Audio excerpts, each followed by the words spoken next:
Hi, welcome to my May wrap up. And before I get into the books I read in the month of May, I first want to talk about a couple of highlights that I had in the month of May. One being that I was a guest on Mike's Book Reviews Talk About Nothing series. I had a wonderful time. Mike is a wonderful host, and it was such a fun conversation. Unfortunately, we had to end it a little bit short because of some technology glitches, but thank you to everyone who showed up in the chat for that. And to everyone who left a comment on that video. It really meant a lot to me, and it meant a lot to me to be invited in the first place. So thank you to Mike. And I also hosted my own live show this last month. I'm still new at doing that, but I did a Royal Assassin live show, which I'll be talking about here again in a minute because I did read this in the month of May.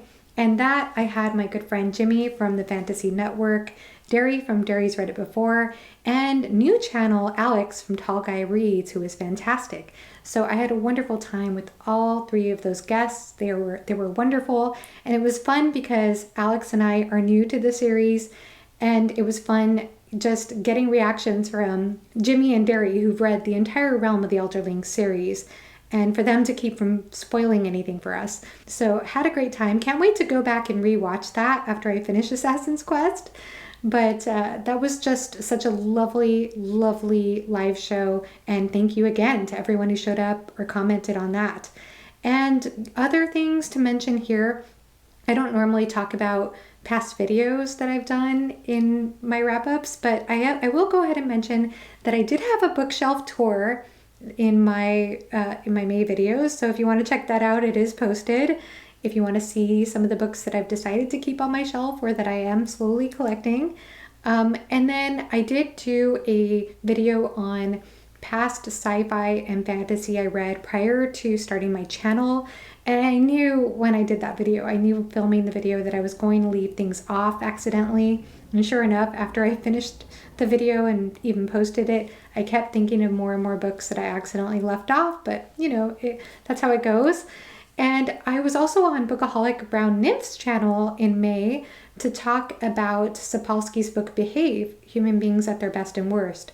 So we had a fantastic discussion. She is very intelligent, so definitely check out her channel. I really look forward to reading Sapolsky's next book, which is supposed to delve into free will even more deeply. Behave does that as well at the end, but apparently the next book will focus even more heavily on that topic. So those were some great highlights in the month of May.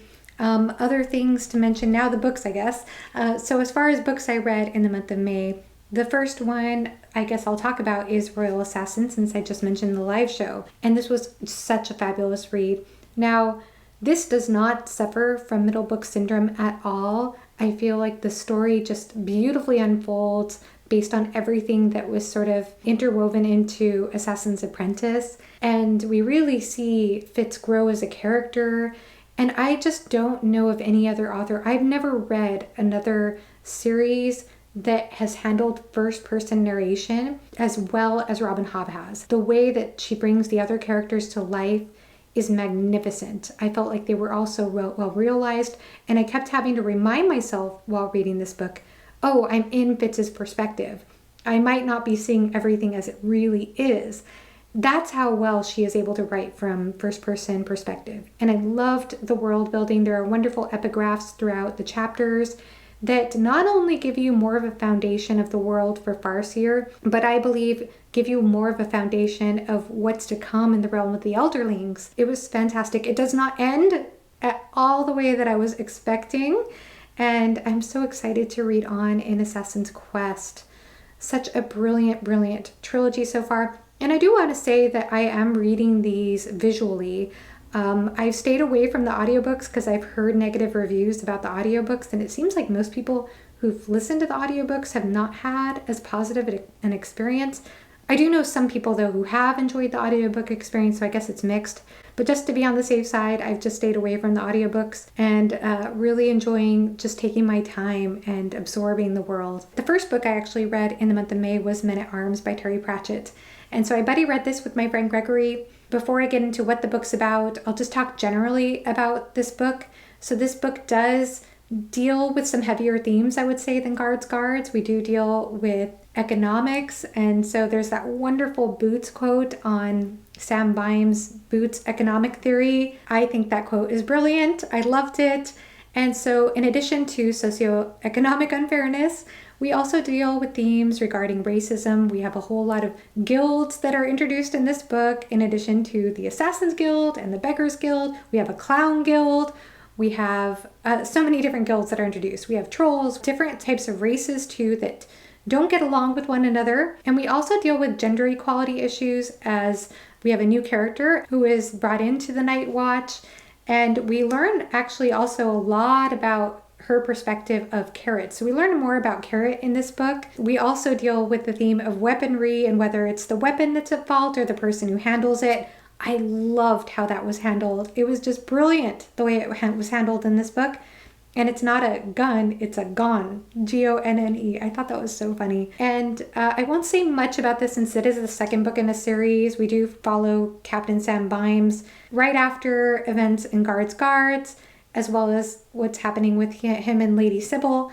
As much as I enjoyed this book and looked forward to picking it up every time I got to it, I have to admit that there's something about Discworld, and I know I'm alone in this probably, but there's something about it that makes me feel a little outside of my element. I don't know if it's the absurdity or what it is, but I always feel like I have to kind of slow down to make sure I understand what's actually happening in the story.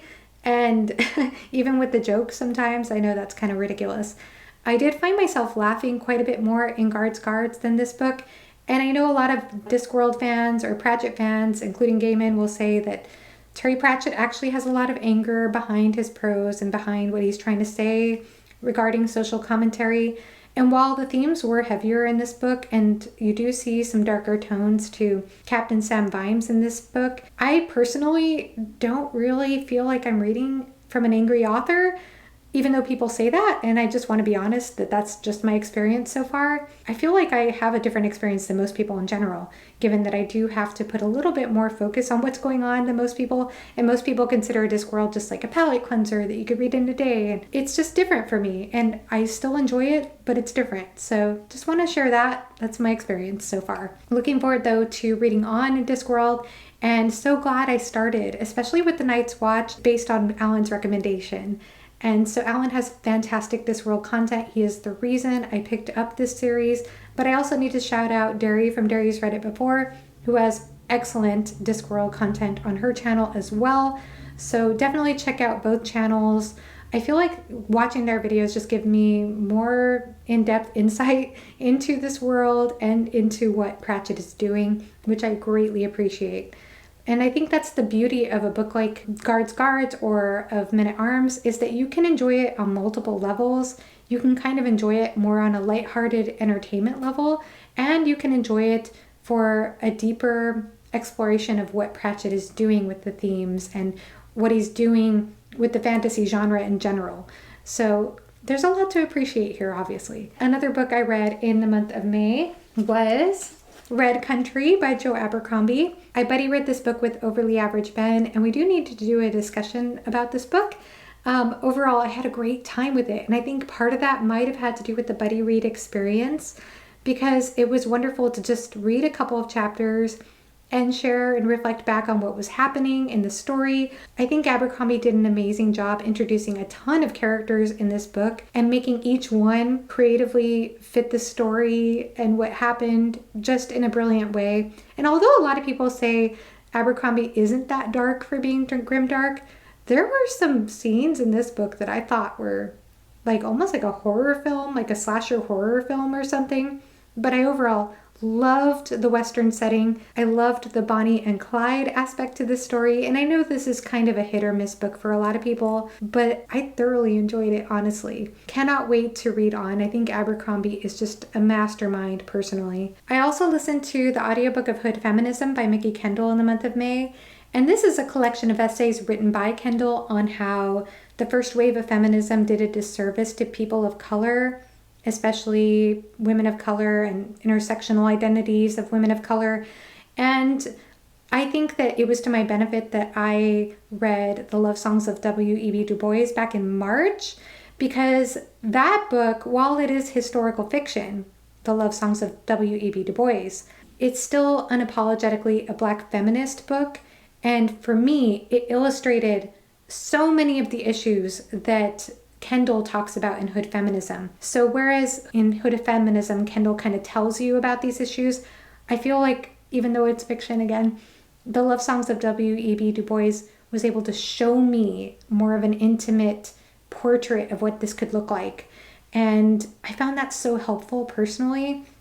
I know that Hood Feminism gets a lot of criticism for being very anecdotal in its approach. When you hear about a nonfiction book, especially a collection of essays, you might assume that those essays, especially regarding social or human rights, will be written by a number of other people to give broader representation to the topics that are being discussed.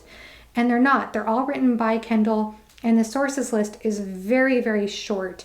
So it's not what you would normally expect, again, from a collection of essays format of nonfiction. However, I think that this book does bring to light a lot of topics that don't get discussed enough or haven't in the last few years. This was published in 2020.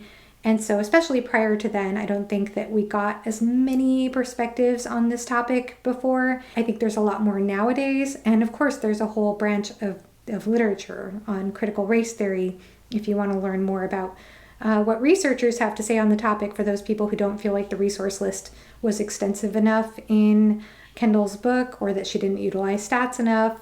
I'm just saying that because I know that's a common criticism of the book. But overall, I think that I appreciate learning more about this topic. And again, I'm just impressed how much the Love Songs of W.E.B. Du Bois really just helped me in my understanding of this topic. And the other thing that I did mention in my TBR, I did start The Wind Through the Keyhole by Stephen King. I listened to the audiobook version narrated by Stephen King, and it was so funny because when I mentioned that, people were saying that Stephen King is known for not being a very good audiobook narrator. So that could have had something to do with what I was experiencing or my lack of enjoyment of the book, but I do plan to pick up the ebook eventually and finish it off. And lastly, I started to write Hell's Chasm in the month of May. So I won't be talking about this in depth here, except for the very beginning. And of course, I'll be talking about the book as a whole in future videos, as well as on Philip Chase's channel on June 11th at 2 p.m. EST with Jenny Wirtz and Blaze from Under the Radar SFF Books. But just to talk about the very beginning of the book, since I started it at the end of May, it did take me a little while to adjust to the writing style because there is more archaic word use, there are more formal asides, so it does feel a little more classical in approach in that regard. However, it will still appeal, I think, to most readers. She explains things very well without too much exposition, without going into info dumps or anything like that. The world building, the intrigue, the mystery, everything is just beautifully layered into the story. So of course I'll talk more about this in future videos, as I said, but I just wanted to share that, as I know I've been hyping this book up a lot, and I want to make sure people know going in that it might be a little bit of an adjustment if you're more used to reading modern fantasy. But again, I don't think it's confusing at all, and I think it was so well worth it. Loved this book. Can't wait to talk more about it. So that is it for the month of May. Thank you to everyone who answered my question about how you define a good reading month. I agree with what most people answered in that for me, a good reading month is when I enjoy the books that I've read, even if it's a few books. So like in the month of December, I only read one book, The Crippled God by Stephen Erickson, and it was the best reading experience of my life. So I do think that for me, quality counts more than quantity, but I can understand how reading a lot of books might fuel people's motivation and momentum and excitement about reading. So I can understand both sides of that. But overall, I just hope you're having a wonderful experience with whatever you're reading. And let me know down in the comment section below your thoughts on any of the books I've shared, or just say hi if you watched this video and made it to the end. Thank you for watching and have a great rest of your day. Bye-bye.